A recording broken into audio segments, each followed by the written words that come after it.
Estates Radio with your hosts CoCo and Gregory, right here on LA Talk Radio.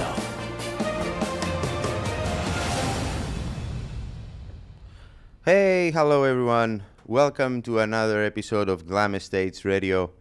Again, happy to be here together with me. My name is Gregory Paputsian, and together with me is my business partner and co-host, CoCo Shelburne. Hey, Gregory, how are you? Hi, CoCo. I'm doing great. How are you? You have a great way of making an introduction. Always.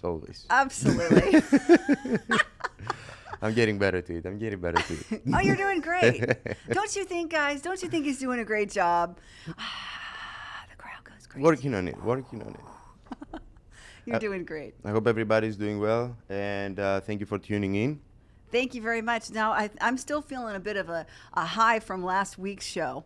I know, right? What a show. That was hysterical. That was so fun. Vargas Bros, they rocked the air. They are bros, aren't they? They are bros. Vargas Bros. The Vargas Bros. Woo! Stay tuned for more information about them. They were a blast, you know. Those guys have so much to give back about what they've learned through the years of construction and work in the industry. So they've done a tremendous job to really give people a fair shake out there on the market. And speaking of shake, I believe that was after the earthquake shake. That is how they said they got a lot of their promotion of their business. So not that we're encouraging people to wait for anything earth-shattering to happen, but sometimes things happen. Oh, yeah.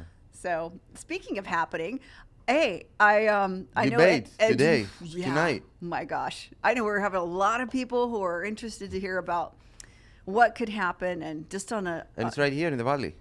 Just about, yeah. It's going to be Simi Valley, actually. All right, Simi Valley. Yeah, it's whatever. It's all good. Simi Valley's good too. Everyone's who's going to the debates like, where's Simi Valley? Right?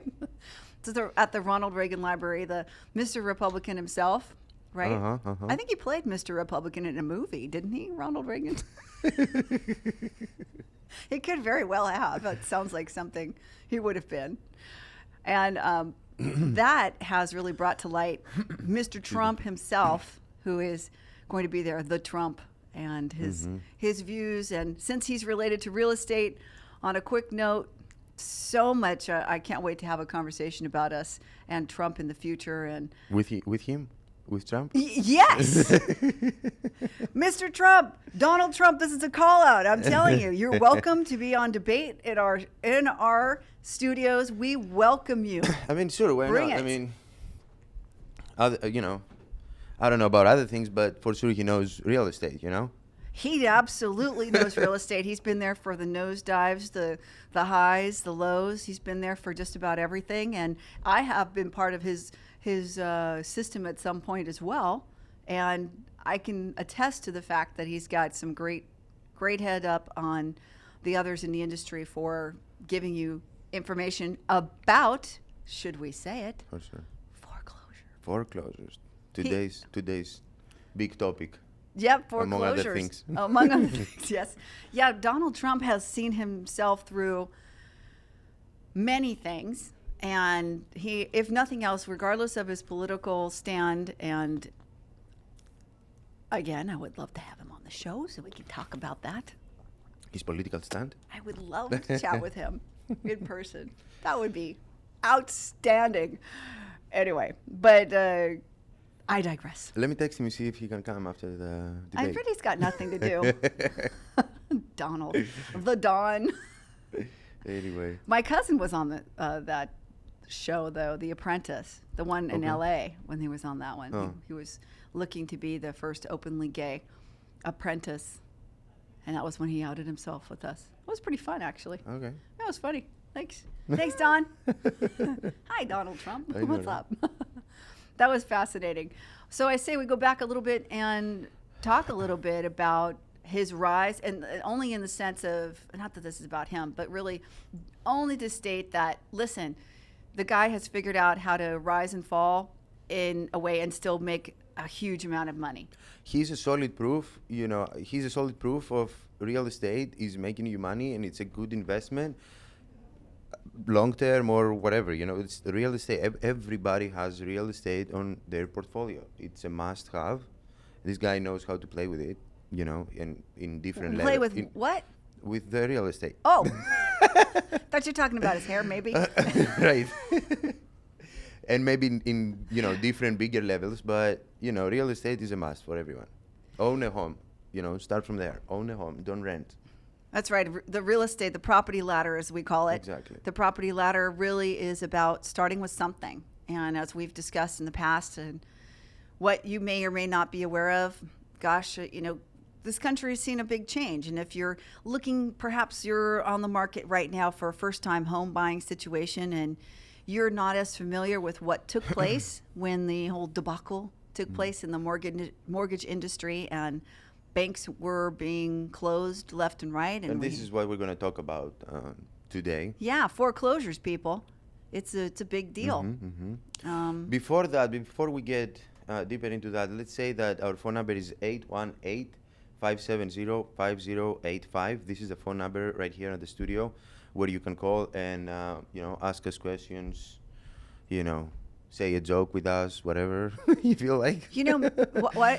Feel free to go ahead and see if you want to put that on our Facebook page for a quick second. Sure, I can do that. While we're getting ready for the show, I can give a little historical situation. I can tell you a little good night story about foreclosures. You can also, comment. I have our Facebook page right here and Instagram. They're open. You can comment or, leave us a comment or interact a with subject. us. Yeah, what would you like to talk about? Questions, concerns, everything. Yeah. So for foreclosures, that has been, I'm sure, one of the items. If you're let's just take a scenario here. If you're a first-time home buyer and you're looking maybe to consider making your first purchase, and you've spoken with anyone who has made a purchase in the past, likely the word foreclosure has come up. Likely that has been something that people have said to you, hey, look out for a foreclosure. Now, what used to be a foreclosure versus what is a foreclosure now, technically they are the same. However, the difference between now and a few years back is how they're being processed. So the thing to know about foreclosures is also how the market is now and how it was a few years back. For sure. That would be correct, sir. Most definitely. Thank you. Oh, you're welcome. Once again. Sometimes. You should give I can yourself say more something. credit for things. You're so humble. Go ahead, Coco. Oh, see, you give it right back to me. So foreclosures. What is a foreclosure? That's a great question. So basically what happens is this. So you have, let's just take a scenario. What was happening way back in the way back? It wasn't that long ago. Gregory, about when do you think the foreclosures? They were on the rise, 2008 to 2010, 11? Yeah, those were pretty much the height That of was, yeah, the foreclosures. height, yeah. Was kind of what we call the debacle. The debacle. It all started, 2007, 2008 with the financial crisis here in U.S. where then as a domino, it spread, in Europe and it affected my country as well. Did you say infected? Because that would be another word. Affected. Oh, affected as well. It did really infect the rest of the world. I but know. I'm working on my accent, people as well, so, bear with me. It was meant as a pun and a joke. So. I know. That's all. I'm not bothered. So, what did I want to say? You were saying that's when it started. Where the mortgage industry was more loose than it is now, and people were getting loans with stated incomes and stuff like that. Coco has a what does a stated income mean? A great analogy, like the thing you say with a gardener who would make 15,000 and. Oh, well, that's because loans were happening like Right. this. This is how loans would happen. Now, mind you, if you were an agent, you have nothing to do with maybe generating a loan. Most agents keep them separate because that's the professional way to do things. You should not be both an agent and a broker and a loan originator. Gosh, why don't you just do my insurance Right. and my car insurance too? And let's just have you make sure you come over and clean the house afterwards as well. So you'll do a little bit of everything. You're never an expert. So on anything. in this sense, what was happening, you would hear lenders doing things like they would say, okay, stated income. This is how it would sound. So, Mr. Paputsian, would you say, as a gardener, you make $15,000 a month, right? As a gardener, yes. As a realtor, no. I'm only kidding. Go ahead. Oh my God, this guy is great. It's fun times with each other here. You guys have got to join us. It's so funny. Okay, so yes. Yes, you do make $15,000 a month as a gardener. As a Great. gardener, yes. And since it's a cash business and no one would ever see that cash, that won't need a bank statement from you. It's literally a statement, meaning that person stated to the lender, or the lender has affirmed that you have said so. You were making $15,000. Maybe it was better. Maybe you were making $20,000 a month in cash, untraceable. I'm sure that was Right. That's how most gardeners make their money, right? Or they send me the down payment somewhere from South Africa. I don't know. Like. That's true. Absolutely. Nigeria is good for Nigeria. that too. Anyway. There are no scams that have ever known to be come out of Nigeria, I'm sure. So you've got these situations where lenders were originating loans in this way, and the poor gardener, who felt very excited and very emotionally attached to the idea of now owning his own home, a beautiful home, with his family who's standing around him at the table, and the lender is asking him this question, maybe not even in English. Are they all having the same conversation? While the family is standing around saying, hey, Daddy, are we going to get that house? Sure. So unfortunately, let's just put it this way. People were really manipulating the system, and that's how it started. Yeah. Not everybody was doing that.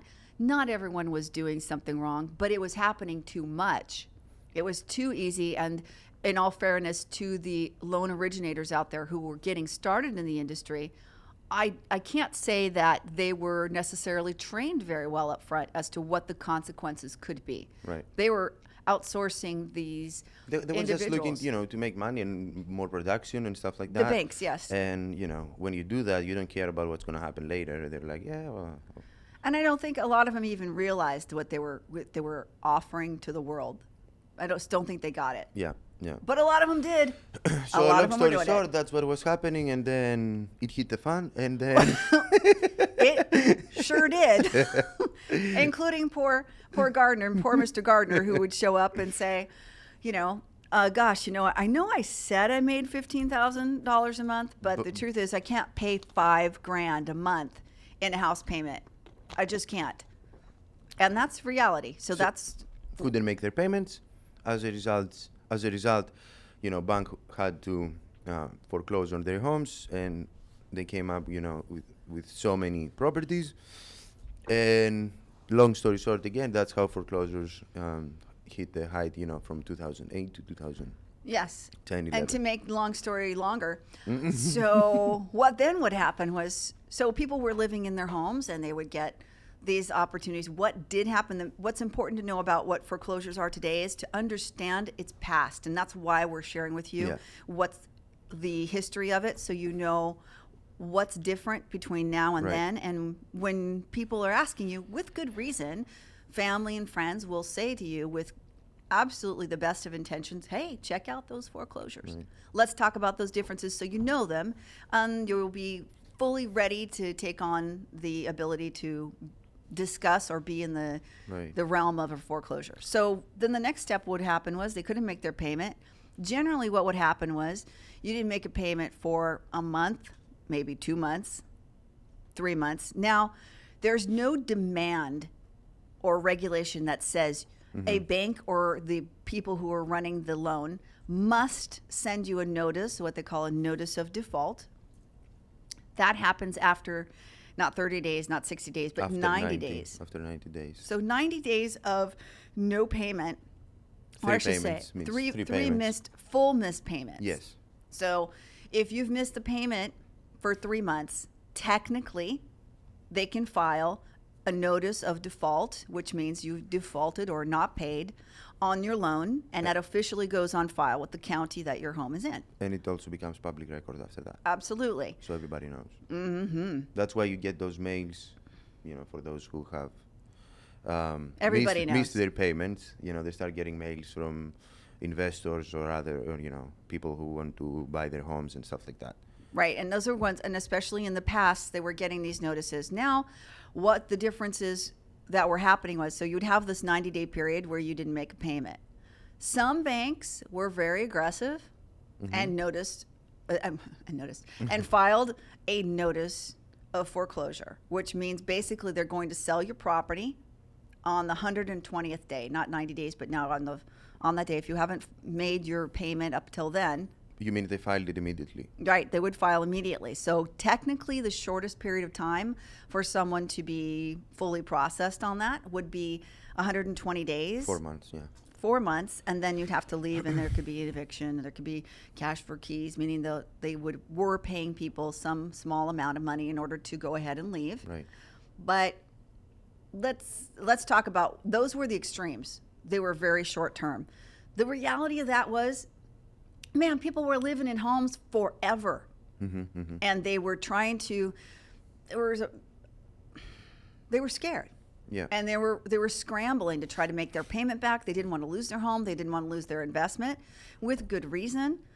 And of course, there's a lot of emotion involved into that.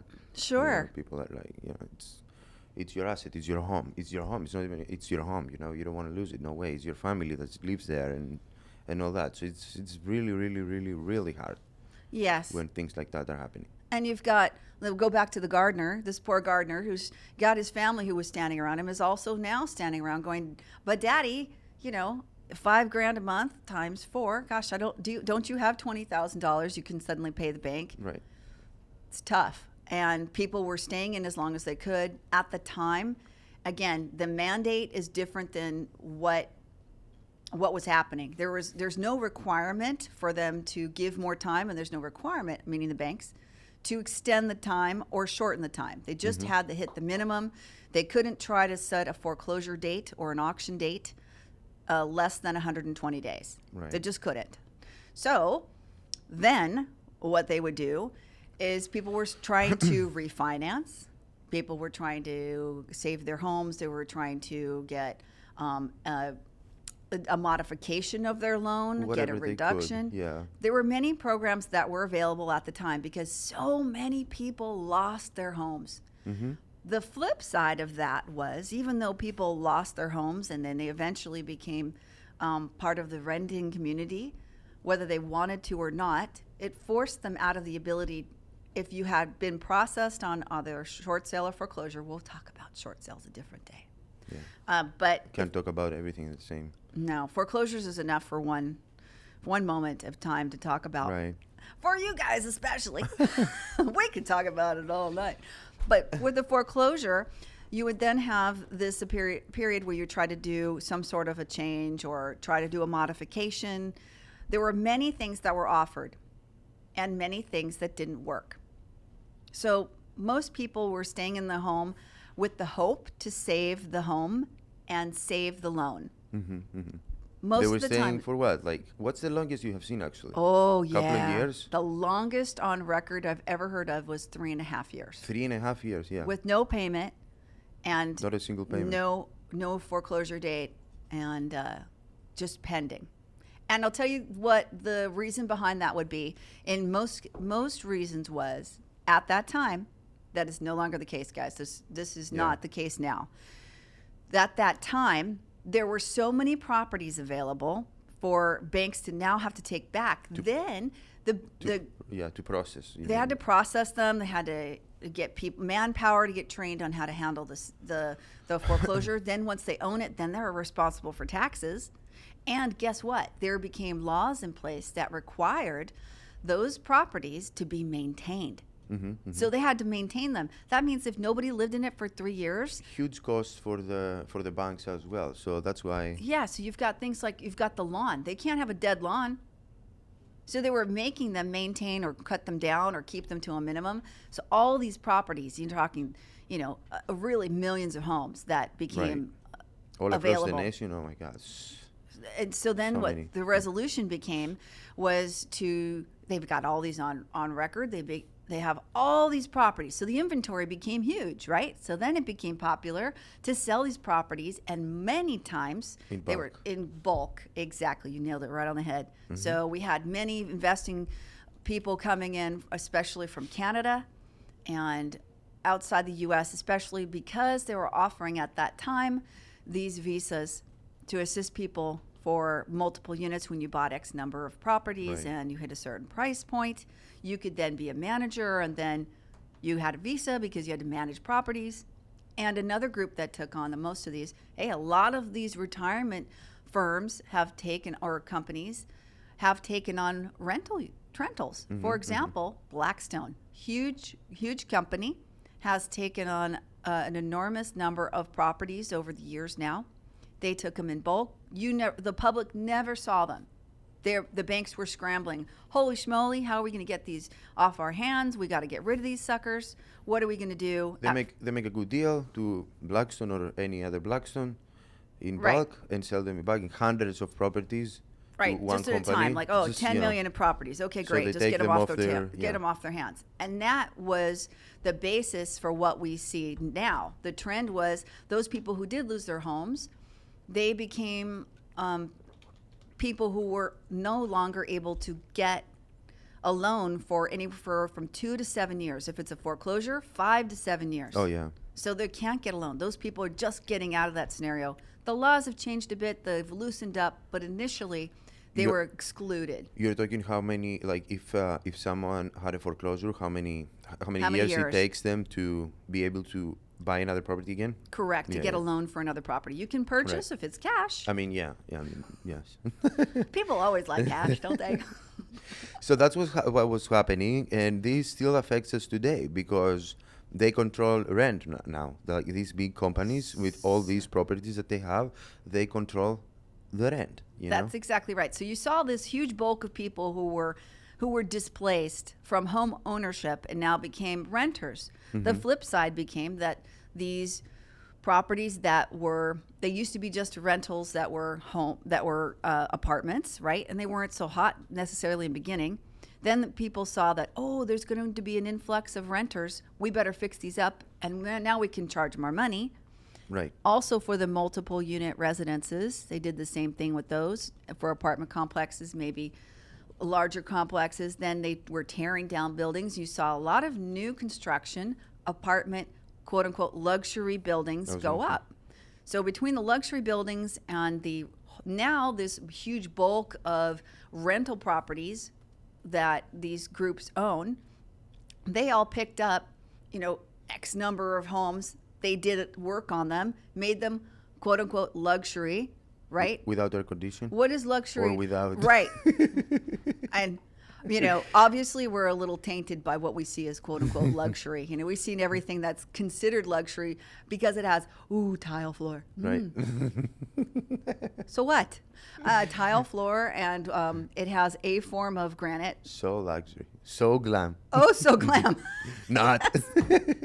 And the same, you can see everything from, as long as it has granite countertops, I kid you not, they consider that as a luxury property. They don't change out the cabinets even in the kitchen. And even if they have, so now you've got this huge amount of people. What's happened to them, and what they've done is put the middle class, the majority of people who were in homes, now We're homeowners. We're homeowners, exactly, Gregory. And now they're renters. And what's happened to the rental amount? How much are people renting now? Increased like... It's gigantic, right? Yeah. And so now it's kind of the opposite problem. They couldn't make their mortgage payment, and for a couple of years, they could make their rent payment. Yeah. And now they're being forced, their rentals are so high. Not only are they having trouble paying their rent even, gosh forbid you need to change apartments or places that you're renting. Again, yeah. You've got to requalify. You've got to do at least two times the monthly rate in order to get into that property. The new place, and there's competition like crazy just for a rental. That's why rentals are so hot. And another thing that Gregory was going to say that I just took out of your mouth. Sorry, Gregory. Okay. Sorry about that. Go ahead. I do that with him all the time. Sorry. Was that Now that you're paying this much in rent, you also can't save. Exactly. You don't have discretionary income. You certainly can't save to get another home. Almost everyone who was out of a home in those years went back looking to get into a home and were refused because they didn't have the money. And now what the difference is that the lending industry has completely changed to the other direction. Yeah. Went from the far left and now we're super, super far right. Way more strict than it was back then. And I mean, in many cases, it's a good thing, but less people are going to be able to buy a home, to be a homeowner one day, and they're being forced to continue renting.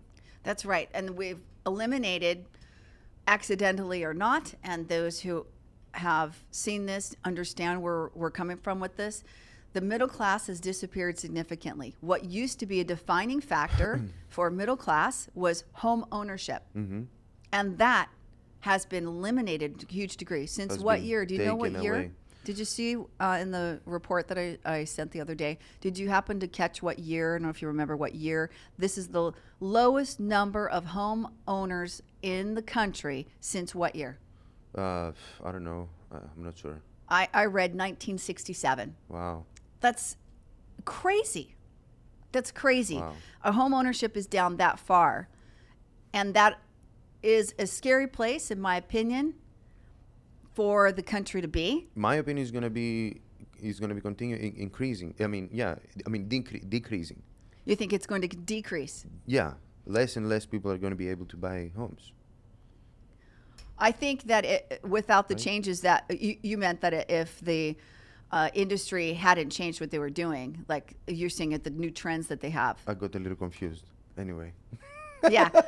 No, I don't know if you're confused. I think maybe I'm the one who's confused because I think that what we were talking about earlier is that if the industry hadn't changed, there would be less ability for people to buy. But you're right. It's scary. It can go either way. And I think that were you talking about because of the Republican debate and if the Republicans become more available? No. The way the rents are going and all this, I mean, the economy has gotten better, but the rentals are high than ever, I think. And so that's why people are less able to buy homes now. Oh, yeah, absolutely. They have been less able. And I see that the rentals are going to continue increasing. They are, yes. Rentals. So the homeowners are going to be decreasing. Right. Is what I'm saying. Except for now that they've had a little bit more changes with the lending, like we were talking about earlier today. Yes. So we are seeing that that's possible. The only way it's going to change, I think that's what you meant. Oh, okay, I get it. All right. I'm slow today. Big deal. Big deal. It's okay. Stop giving me such a hard time. I didn't even say anything, people. I mean, I didn't say anything. Well, meaning that if people don't take up and start doing something about it, certainly. Yes. The only way it's going to change is if we are going to help you guys get there and you are, or people you know are considering or able to buy for your own sake, for your family's sake, for the ability to have any type of property. Please do yourself a favor. Buy something.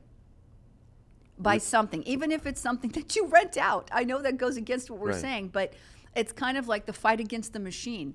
In the end, if we continue down that path and people don't take up the initiative to buy, and we're still seeing people wanting to do that you'll see in this country, we would end up with just two classes: those who own and those who are landlords versus renters. And I've seen that with my own eyes. In my country, that's what eventually has happened, especially now.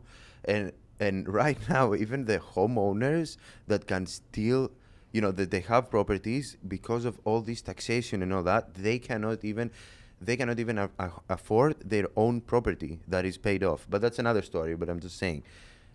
Right.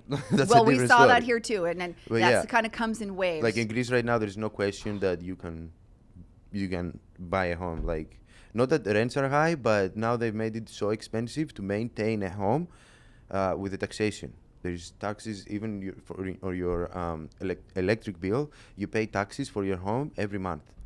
Right. They've done some crazy things there. Well, yeah, and that's. We take a little responsibility over here for all that. Well, that's yeah, really that's kind of how it started. How it started. I mean, it's not. We were not like the best economy in the world, but 2008 and then actually 2009 we started the panic started spreading over there, around 2009, and we really started feeling it. And that was I left 2010, and my friends are telling me like it's 10 times, maybe more, worse than when I left. I haven't, but I can. And that what defines a country, and that's why it's so important we have these conversations. What's foreclosure and what? That's the truth, people. We get down to it. Home ownership is part of your ability to have financial freedom. That is the reality. Exactly. If there were more people who were still able to own in Greece, there wouldn't be as much trauma financially. Right. That's reality. I'm not saying Greece just because we're working in Greece, but any country, any place. It's a global picture. I'm just saying to you out there that in my experience and my opinion and what I've seen happen, for your own sake, you're in a good position to think about buying something. Buy something. So, Coco, I will ask you this question that we get a lot from our clients. Tell me. I'm a first-time home buyer or I'm an investor, and I look for deals under the market value, under market price. Like So do we. Like the good old times. Yeah. Can you find me those? No, Why? they don't exist. Why? Because there aren't Find enough me, Coco. properties. I think you're not Let a me good realtor. Find them, Coco. My friend told me that they bought a foreclosure and now they made a lot of money. Absolutely, they did. What year? That My was, mother's uncle's friend, 2010. shoemaker, bought a shack. Hey, listen, there were deals to be made. They did it. Why you can't do it? Why you can't They find don't that? exist. Yeah. Hey, listen, that's the Honestly, truth, guys, it's if a they myth. existed, we would sell them to you. Yeah, it's a myth. It's a myth. Like They're gone. people are still calling us like, oh, I want to buy this. This is a foreclosure. It's going to auction or this or that. Well, auctions. Well, We'll have to make another episode. We have to do another show for auctions, which are a ripoff. But anyway. Completely. But yeah, they're like, oh, I want to invest, my money, 500,000, let's say, in a property that it's, for 800, so I can make a huge amount of money. Like, sure. Like my friend did it in 2009, 2010. Well, we can't do it. Then they get mad at us, but it's not us. They don't exist. And I'll tell you why. And banks have become a Why? little smarter right now, so it's And to finish what I was saying about the foreclosure, sorry about that. And every time when you see the economy is getting better, what? When you see the economy is getting better, these things continue. These things disappear. These things show up only when the economy is bad. So on the other hand, be happy that they don't exist.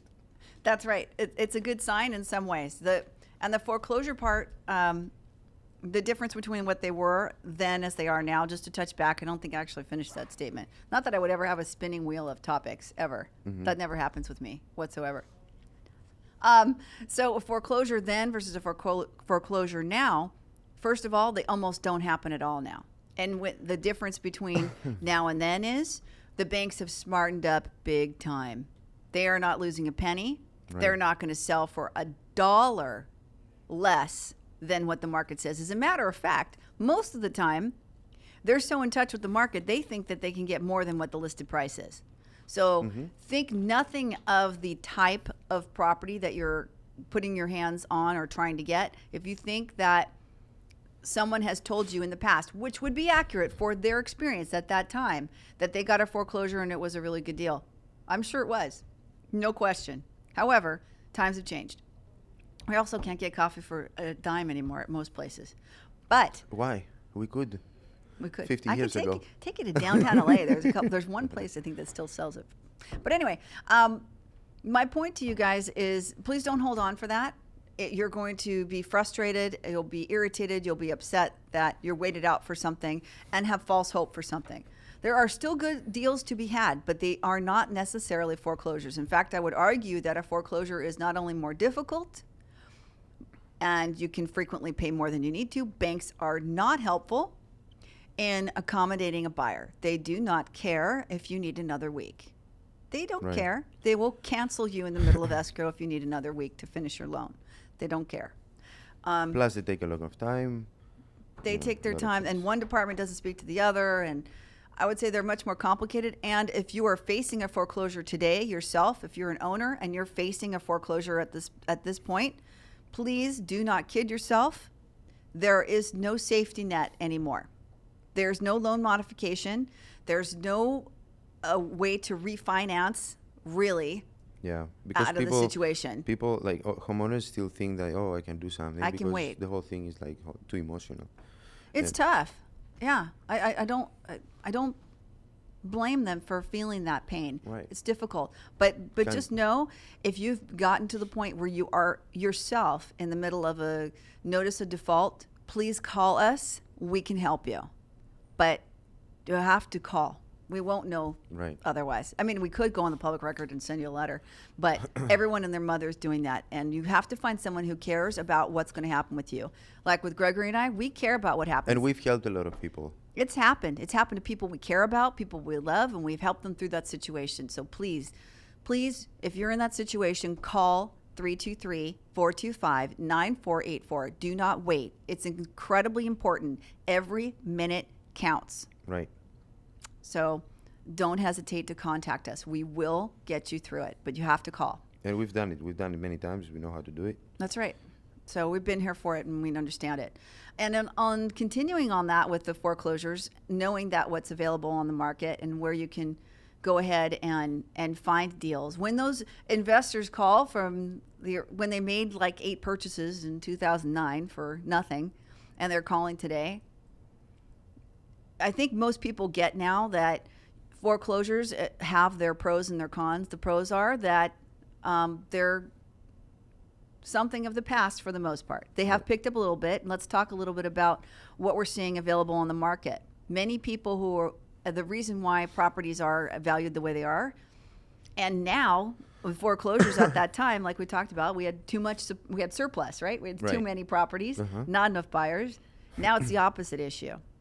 And I think the trend was, you pointed out to me yesterday that the market was showing that we had evened out a little bit on both sides. So now sellers who were considering whether or not they should sell and had nowhere to go, now the market has given them that plush point. It's more neutralized now. Yeah, they can both buy and sell at the same time, which was a problem before. But you know what? You can always find a good deal. There's so many up and coming neighborhoods where they have really, really, really good deals, and you can make money in long-term. Sort of, I don't know, like in 3 to 5 years, you can make a good amount of money if you wait a little bit. We have a client. The true story. He closed his deal June 12th of this year, right? And was it June? Right. We're 3 months and 4 days later. He did some work in there, just cosmetics, like not big stuff. Yeah. Like he fixed up a little bit the kitchen.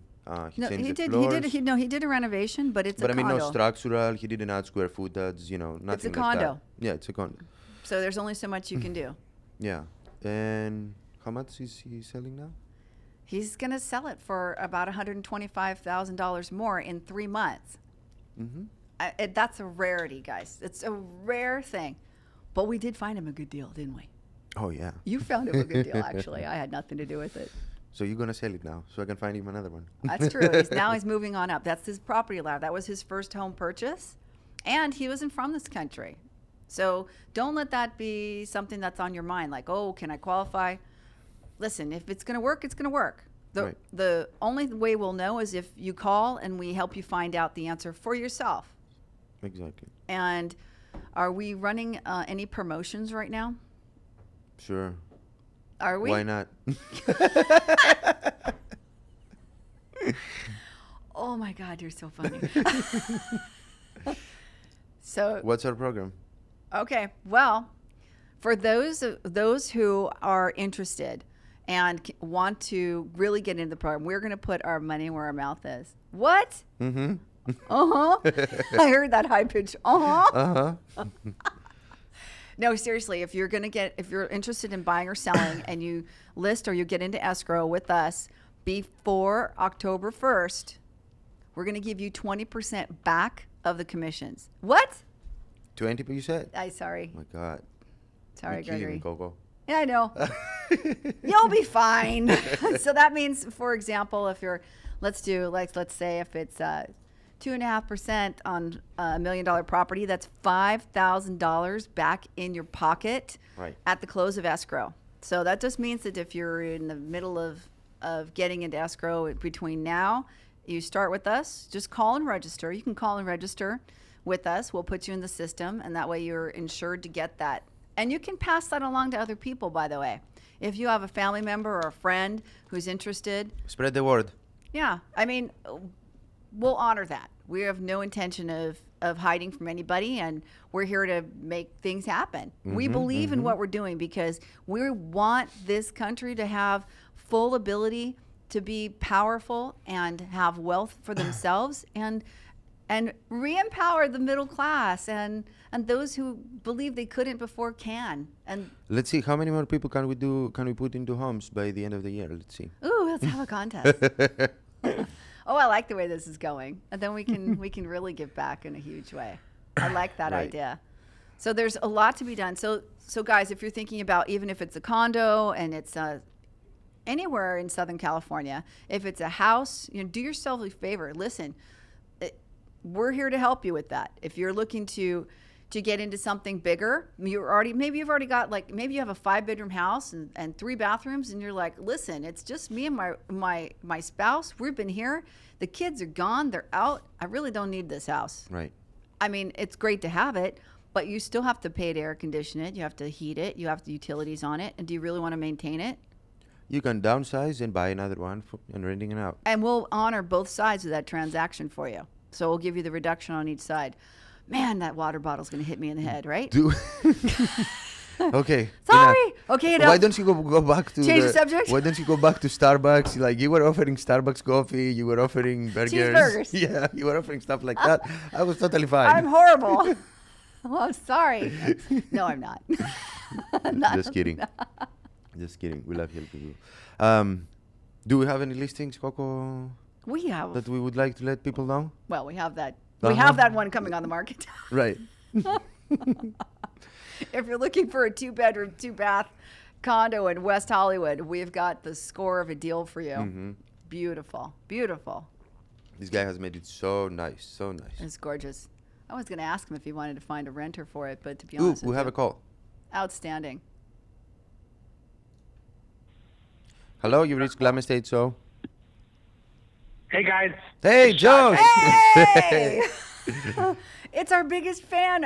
We're his biggest fan. How are you, Josh? I was thinking about you today. I was like, is he going to call? Is he not going to call? I was looking at the time. It's almost 6:50. He's our resident caller. How are you, Josh? Last call, Josh. Woohoo! Exactly. If you were here, I'd give you a high a question five. that I've always had, kind of a goofy question, but, you know, like when you're owning a condo, and I know that when you own a condo and, like, the building has, like, a pool or a gym or other kind of facilities, what happens if somehow the person that owns the condo fails to pay whatever the kind of maintenance fees they're required to pay as part of the condo? I mean, is that a problem that occurs frequently? And if that does occur, you know, what kind of action is taken against the resident? Because obviously, you know, I know that paying off the mortgage of the condo is a separate issue from the paying the fee, you know, for those kinds of, like, maintenance facility type things. What a great question. I'm so thrilled that you called with this. Josh, you're the best. Good question, Great. Josh. So here's how it would look. In the past, it was that if you hadn't made your payments and you hadn't made your payments on your home, certainly you likely didn't make your payments on your HOA or your homeowners association. Right. So what would happen would be is that if there were an agreement with the bank that you were going to take less, that would be one thing. Likely you aren't going to be able to pay off the homeowners association. So what was happening at that time, buyers were coming in and paying it off at the purchase. Now, that's almost unheard of today. So today, that would be resolved. Someone has to make the agreement. That's only in a short sale situation. Other than that, or a foreclosure, that has to be paid.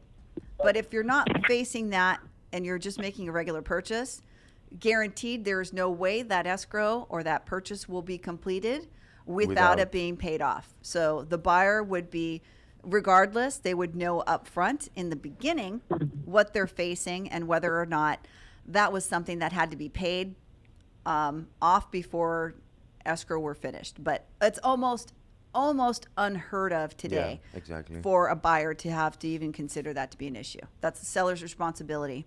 Or they have to take a reduction somewhere across the board. Sometimes there's a negotiation for that, but almost unheard of. Are you interested? Interesting. Well, cool. Are you ready to buy, Josh? Absolutely. Sometime soon. Let's do it, Josh. Well, great. I've always wondered about that because it seems like some condos, it's a pretty hefty monthly maintenance fee. It's completely separate from your mortgage. If there's a pool, if there's other things. I've heard that, you can get up there at certain facilities depending on the place. We've seen as high as, the highest I've seen is $1,900 a month for a homeowners association. But that's... Wow. Well, yep. It definitely does question the concept of not renting if you still have to end up paying that anyway, Well, if you're buying a $3 million condo in Beverly Hills, you probably don't care what the homeowners association would be because that's your lifestyle that you're living anyway, and you may be supplying it for yourself and your family. It all depends on what you're doing. But most homeowners associations cover utilities to some degree. So you remove some of your billing for that. They also maintain the pool and the equipment, and generally they're a reasonable amount considering what they cover. So it may seem like a lot, but most of the time they're covering insurance, they're covering utilities, maybe water, sometimes electric, and even cable on occasion. Mm-hmm. So it can be many things. They they even have valet. They have What, Josh? No, I'm saying it's good to know about the whole process with condos. It's nice to be able to be at a place where they have certain things there for you, like where they fix, something needs to be fixed or things like that. Yep, absolutely. They handle the outside, not necessarily the inside of your unit, unlike a rental, but they usually cover a lot of good things. And the idea is to maintain the equity in your place, and that you have something that you can rely on to keep your value in your home. What a great call you had for that. Josh, you're a rock star. Thank you so much, guys. Yeah, of course. Thank you, Josh. And keep in mind, if you buy before the end of the year, we give back 20% to every buyer. So if you're interested before the end of the year... now it's the end of the year? I thought it was before October 1st. Well, it's okay. For Josh, we'll extend it. No, I'm kidding. Absolutely. You make an exception for me. For you, yeah. Well, thank you so much, guys. Spread the word. Thank you. Thank you, Josh. Josh, Awesome. You're amazing. Thanks for calling in. Hey, you should check out our videos when you get a second. They're not bad. Oh, awesome. Thank you. Bye-bye. Thank you very much. Okay, guys. Have a great night. Thank soon. you. All right. Bye. Well, we're almost at the end. Well, Josh, what did you learn about? So what do you think about let's talk about the rebates again. What were you going to say? Let's say before the end of the year, 20% back to people who are going to buy or sell with us. Okay, so then what are we changing then? Are we giving them a cheeseburger and Starbucks if it's before October 1st? Yes. What about October 1st? What's the incentive before October 1st? Give me something more. Hermine. You are good in that. Okay, so if you're in escrow, okay, I'm going to totally up the ante. Here it shows up. You ready, everybody? Right. Make sure you tell us if you've got the rebate. The code is, what's going to be the code? I don't know. Something. Yeah. The code is something. We'll tell you next week. Tell you next week. This week we didn't come up with it. So if it's before October 1st, I'm going to be all out and say 25%. Okay. I'm going to pay for that heavily after the show is over. Okay. Just know I'll be running out of the building, ladies and gentlemen. But it's all for you. We're here for you guys. Seriously, take advantage of it. Spread the word. If you're thinking about it, this is a great time for you.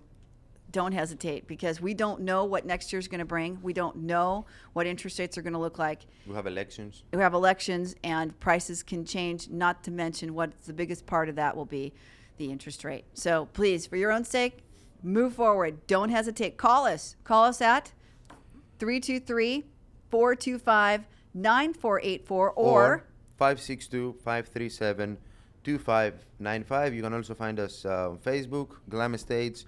We have Instagram, and yeah, we do have Instagram. you can tweet us, and you can send us a message in a bottle. And yes, message in a bottle. My favorite message. And right? glamestates.com. Yay, glamestates.com. Great things are coming up. Stay tuned, everybody. Thank you for listening today and watching. And until the next one, glam it up, baby.